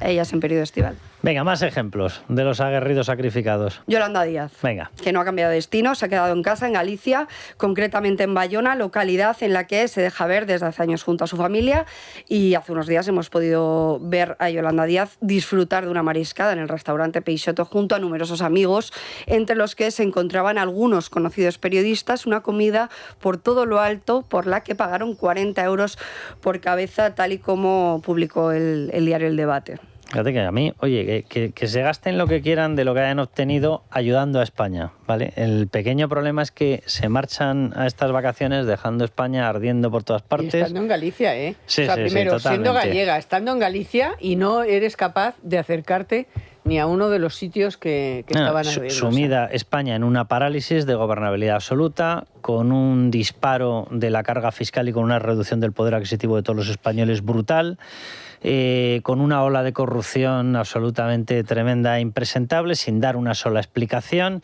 No, es surrealista. Tenemos más ejemplos, ¿no? Óscar Puente. Venga, Óscar Puente. Durante todo el caos ferroviario que ha atravesado el país durante el verano ha estado en el municipio alicantino de Altea. Ahí ha tenido tiempo incluso para ironizar con los incendios, para atacar a sus adversarios políticos. Mediterráneo puro, publicaba Óscar Puente en sus redes sociales, junto a un vídeo en el que aparecían fuegos artificiales de una de las fiestas más esperadas del verano en Altea. Y respecto a los dirigentes de Sumar, destacan las vacaciones del ministro de Cultura, Ernest Urtasun, que coincide con Irene Montero en veranear en Menorca, donde su padre tiene una casa, por lo que suele pasar los veranos en la isla. El famoso bono comunista, ¿y van todos juntos allí? Menorca. Oye, Ricardo, vamos con los detalles, Ricardo González Mangas, con los detalles de lo que nos ha costado esa, yo iba a decir, visita o vacaciones presidenciales, pero es que han sido presidenciales de los padres, del cuñado, o sea, ha pasado todo el mundo sí, se ha llevado por el Palacio de la Mareta. Bastantes miembros de su familia, la verdad. Y ha estado en dos sitios, hay que recordarlo. Primero ha estado en la Mareta del 2 al 25 de agosto y luego se ha ido con Begoña Gómez, como ha dicho Lucía antes, a Andorra hasta el día 29. Y lo curioso es que se volvió de la Mareta a hacer el primer Consejo de Ministros del curso político para luego, al nada, irse ya directamente a Andorra. Pero volviendo a la Mareta... normal, había que descansar, semejante esfuerzo lo justifica, claro. ¿Para qué tiene que ir el Falcon y los Pumas y todo eso? Como publicó Paco Cobos en Libertad Digital, la Mareta no figura como residencia vacacional del presidente del gobierno, sino que es un espacio destinado a la promoción turística de España. Así quedó recogido en un convenio firmado en 2015 entre Patrimonio Nacional y el Ministerio de Industria por expreso deseo del rey Felipe. En cuanto a los costes, pues de media te diré que en los últimos años han sido unos 36.000 euros. Eso es lo que nos ha costado que Sánchez pase allí las vacaciones, sin contar con los gastos en seguridad, porque dicen en Moncloa que no pueden dar esos datos porque podría poner en riesgo la seguridad del presidente y de su familia. Como el hecho de que pase un barco a no sé cuántos kilómetros y puedan verles, incluso. Esa es otra, que les han robado un trozo de playa algunos a los lanzaroteños. Pero bueno, como ha contado OK Diario, el gobierno ha conseguido saber que el gobierno ha prorrogado el contrato de seguridad de la Mareta por un importe de, atención, 209.000 euros hasta el año que viene. A este dispositivo hay que sumarle el despliegue de guardias civiles, escoltas, medios del Ejército del Aire y, por supuesto, el Falcon. El Falcon porque Sánchez ha realizado una táctica un poco rara con el Falcon. De Madrid se ha ido a Lanzarote con el Falcon. Sánchez ha llevado a Sánchez hasta allí, y cuando ha dejado a Sánchez en Lanzarote ha vuelto a Madrid vacío. Y eso así todo el rato, cada vez que ha ido a los incendios. Por ejemplo, el 17 de agosto, cuando se fue a Orense y a León, fue el Falcon vacío a Lanzarote, dejó a Sánchez en Orense, luego en Orense cogió Sánchez un Super Puma para desplazarse hasta León, y así luego volvió a Lanzarote en Falcon, y el Falcon de vuelta vacío a Madrid. Y así también el 19 de agosto, cuando fue a los incendios en Cáceres y en Zamora, el 21 de agosto en Asturias. Es decir, que...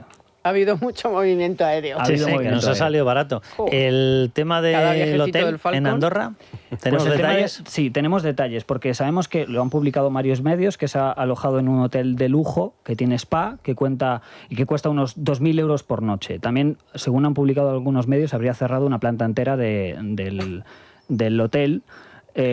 Claro, por temas de seguridad. También teniendo en cuenta que es capaz de cerrar todo el espacio marítimo delante de la Mareta, pues ya que cierre una planta se ha puesto... Sí, y allí sabemos que se ha llevado unos 20 agentes que han escoltado al presidente y a su esposa mientras salían a pasear o a montar en bicicleta, por ejemplo.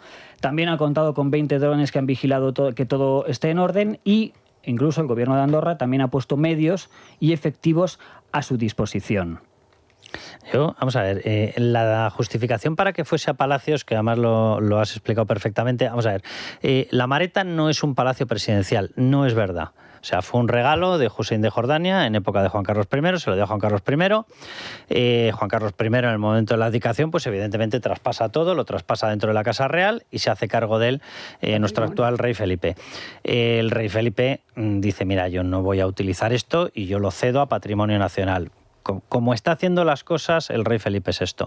Lo pasa a Patrimonio Nacional y efectivamente en el año 15 se encarga de que haya un convenio, que lo firma en aquel momento José Manuel Soria, donde deja indicación expresa de que no puede ser para otra utilización que lo que suponga promoción turística de España, es decir, por el bien de España. Bueno, este señor ha llegado y se ha apropiado de la Mareta, literalmente. ¿O es que mostrar a una familia que tiene casos de corrupción entrando por la chimenea y saliendo por las ventanas es promoción turística española?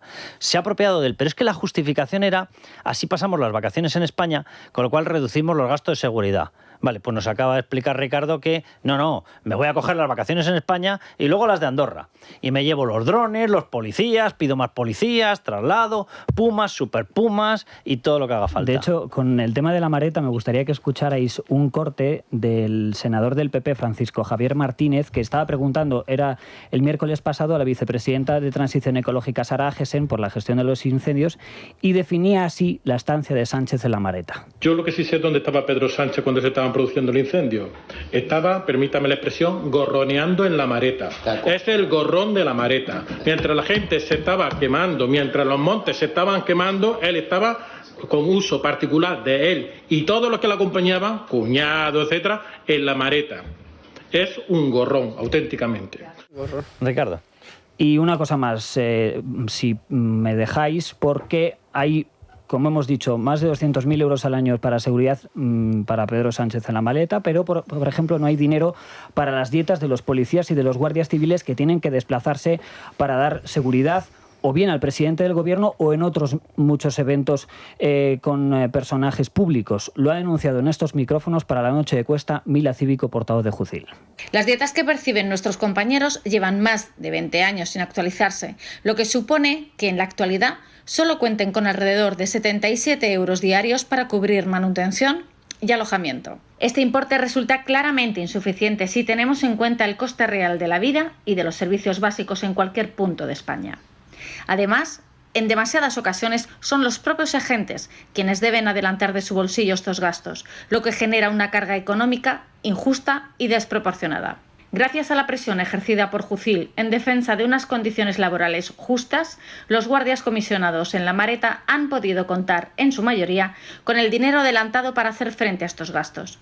Sin embargo, esta situación no puede depender de la reivindicación constante. Es urgente una actualización inmediata y justa de las dietas que reconozca el esfuerzo y sacrificio de quienes garantizan la seguridad de todos los ciudadanos. Las fuentes policiales consultadas por este programa es cierto que dicen que en el caso de la Mareta no han tenido problemas con las dietas, pero sí están teniendo problemas en otras ocasiones, incluso diciendo que las cajas pagadoras del Ministerio del Interior no ponen a disposición el dinero que necesitan los agentes para esas dietas y para esos viajes fuera de su lugar habitual de trabajo. Unos 77 euros tienen de dietas por día. Y con eso págate una supuesta estancia, págate desayuno, comida, cena...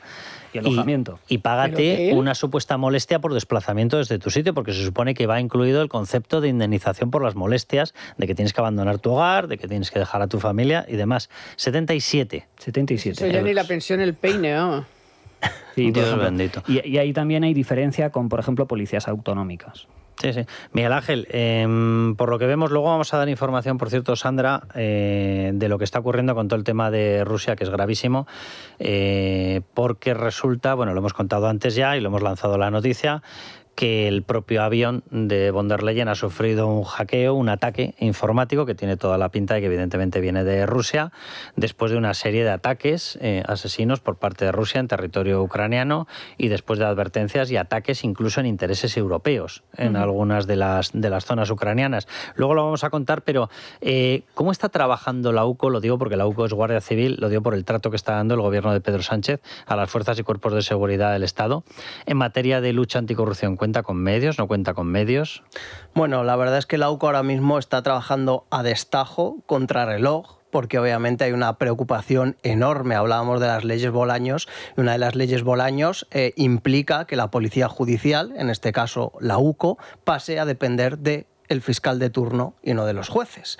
Y obviamente en la UCO saben que eso puede ser el final de muchas investigaciones y causas judiciales, más si tenemos a la Fiscalía en manos del fiscal general del Estado, Álvaro García Ortiz, que es el fiscal general de Pedro Sánchez. O sea, porque es que ya hablar de fiscal general del Estado es hasta una falta de respeto. O sea, que el viernes tenga que sentarse el rey Felipe VI al lado de una persona que va a ser juzgada en pocas semanas y que se ponga, o en pocos meses, y que se ponga encima a dar lecciones sobre la lucha contra los delitos cuando él va a ser juzgado en breve, y que eso se lo tenga que tragar el rey, que eso tenga que tragar los magistrados del Tribunal Supremo, todos los jueces ahí, todo el Poder Judicial, y tener que escuchar al presidente del gobierno atacando frontalmente a los jueces, porque es un ataque ya a la desesperada con esas declaraciones que ha hecho en la entrevista, ¿no? Hablábamos ahora de lo de las vacaciones. Es indecente. O sea, un verano en el que España estaba ardiendo, este hombre estaba tomando el sol tan tranquilo, y luego para rematar su mes de vacaciones se va a Andorra a un hotelazo. O sea, es indecente que un presidente del gobierno está totalmente consumido por su obsesión de seguir en el poder, que si le vemos en la entrevista de Pepa Bueno ya parece Gollum. O sea, tiene los ojos demacrados, consumidos por el poder, porque lo único que es su obsesión es seguir en el poder. Pues si eres el presidente del gobierno y te tienes que quedar sin vacaciones, te quedas sin vacaciones. Y tienes que estar al frente dirigiendo las labores de extinción, coordinándolo, y no estar tomando el sol. Es que en Pedro Sánchez es todo indecente. Y hoy es una declaración de intenciones. O sea, que empecemos el curso político ya con estos ataques a la justicia nos lo dice todo. No, nos dice todo y nos avanza la duración de la legislatura. Esto no es una declaración, evidentemente, el ataque directo a los jueces, aprovechando la primera entrevista, no es una declaración de me estoy pensando en un adelanto electoral, no. Es una declaración de pienso derrotaros, pienso luchar, efectivamente, considero que estáis atacándome a mí, a mi sanchidad, y evidentemente voy a utilizar lo que me queda de legislatura, que va a ser lo máximo posible, en acabar con vosotros, y me refiero a los jueces. Acostúmbrese a la sección de Ricardo González Mangas, que nos ha hecho este análisis. Se va a llamar la sección, así se llama de hecho ya, así nos roban el derroche político de la semana, y le queríamos dedicar efectivamente este espacio a lo que ha pasado en La Mareta. Yo sé que hay mucha gente que dice, no, hombre, pero un presidente tiene derecho a... Sí, un presidente tiene derecho a descansar, tiene derecho a determinados medios, también tiene derecho a no robarnos, también tiene derecho a tratar convenientemente y de una forma respetuosa a las fuerzas y cuerpos de seguridad del Estado. En la UCO en estos momentos hay 200 personas, 60 para todos los casos de corrupción. Es indignante e indecente. También tiene no derecho sino obligación a defender los problemas de España. No puede permanecer de vacaciones y conectarse una vez por medio de una teleconexión, hasta que pensó ya todo el vaivén de los viajes, que tardó lo que no estaba escrito, porque no quería moverse de las vacaciones pese a que estaba ardiendo España por todas partes. No puede dar el trato que da infinidad de colectivos, no puede hacer una visita a los sitios donde hay incendios y eludir por completo el contacto con las víctimas. Sin hablar con nadie, claro. Efectivamente, es decir, todo eso es lo que está ocurriendo en España en estos momentos. Sandra, cuéntanos lo que está pasando también con el tema de Rusia, porque es gravísimo, no solamente lo de von der Leyen, sino una muerte que ha habido, que yo es que ya con el tema ruso ya no sabes qué pensar. Sí, por dar así algunas pinceladas, es verdad que hoy Rusia tiene especial protagonismo en la actualidad española y comunitaria, para empezar, y lo contábamos al inicio de este programa, porque hoy hemos sabido que este domingo el avión que trasladaba de Varsovia a Bulgaria a la presidenta de la Comisión Europea, a Ursula von der Leyen, tuvo que aterrizar ayer utilizando mapas de papel por interferencias en su GPS. Cuando iba a aterrizar, casualmente la señal GPS desaparece en todo el aeropuerto y el piloto, pues claro, se ve obligado a dar vueltas hasta que ella dice, aquí no hay solución, así que no tengo otra que aterrizar como pueda utilizando pues mapas en papel. Es que esto es surrealista. Lógicamente, desde la Comisión Europea dicen que sospechan, y esto es entrecomillado, que esta flagrante interferencia fue llevada a cabo por Rusia. Rusia lo niega, pero hay que decir que llega en un momento muy concreto después de que Rusia bombardeara deliberadamente el British Council y la sede de la Unión Europea en Kiev en un doble ataque, y por tanto, pues bueno, hay razones más que de sobra para pensar que este ataque viene de Rusia. Esto, y que además no hay que olvidar que Rusia ha estado desarrollando tecnología de interferencia de navegación desde la década de los 80. Pero luego decías que hay otra noticia que nos lleva también a Rusia, y es que hoy hemos conocido que ha fallecido Víctor Terradellas, que es el enlace de Puigdemont con los rusos. Quienes son seguidores de Libertad Digital y de las noticias que hemos publicado sobre el caso Bolog, pues seguramente sepan quién es este señor. Fue responsable de Relaciones Internacionales de Convergencia, tenía 63 años y ha sufrido un ictus, eso es lo que nos dicen, y bueno, pues ya estaba pues al parecer muy mal y ha fallecido finalmente.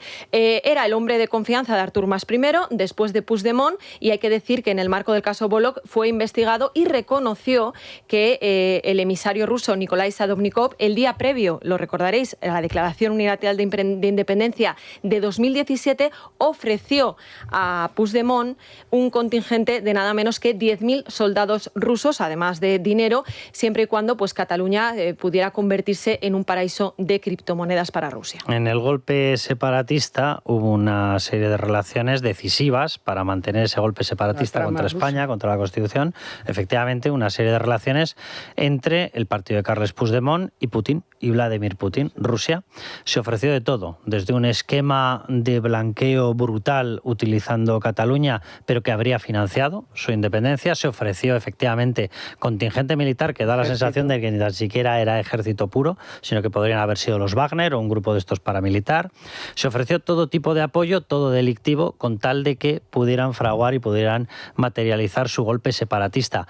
Y Víctor Terradellas es una persona que tenía muchísima información, Miguel Ángel. Os pido un último comentario porque tenemos que hacer una pausa publicitaria. Bueno, simplemente que el caso Bolog, donde aparecía Terradellas, finalmente el Supremo archivó el procedimiento que lo mandó el juez Aguirre, porque hubo un problema con la prórroga de la investigación, no se pudo subsanar y se tuvo que archivar. Eso no significa que todo lo que se está investigando era cierto. Que todo lo que se estaba investigando era cierto, y que si se encontraba alguna pata a través de la cual reabrirla, Víctor Terradellas podría haber sido una persona decisiva para decir qué estaba fraguando y con quién Carles Puigdemont. Carmen. Fue la típica cuestión técnica de procedimiento, de que no se vulnere nada, porque aquí en este país todo es muy... Es verdad que luego, si te toca a ti, quieres que las cosas sean lo más justas posible, pero claro, cuando estás en un caso así, pues al final, pues porque la fecha tal, la no sé qué, la cosa cual, al final... Pero es verdad que, como en otras cuestiones, por ejemplo, el rescate de Europa, aunque no tenga nada que ver, en el momento en el que aparezca cualquier hilo para tirar de él, pues se va a volver a reabrir, y en este caso pues puede pasar eso, que al final pues cosas pasaron porque están ahí las pruebas. Bueno, vámonos un momentín a publicidad. A la vuelta, ya les digo, ni olvido ni perdón, la nueva sección en la que vamos a estar recordando no solamente lo que ha hecho ETA en el pasado, sino lo que su gente metida ahora a través del envoltorio de Bildu están haciendo en estos momentos. Lo vamos a hacer con Carlos Urquijo y ya verán lo que nos va a contar de Arnaldo Otegi. La noche de Cuesta, con Carlos Cuesta.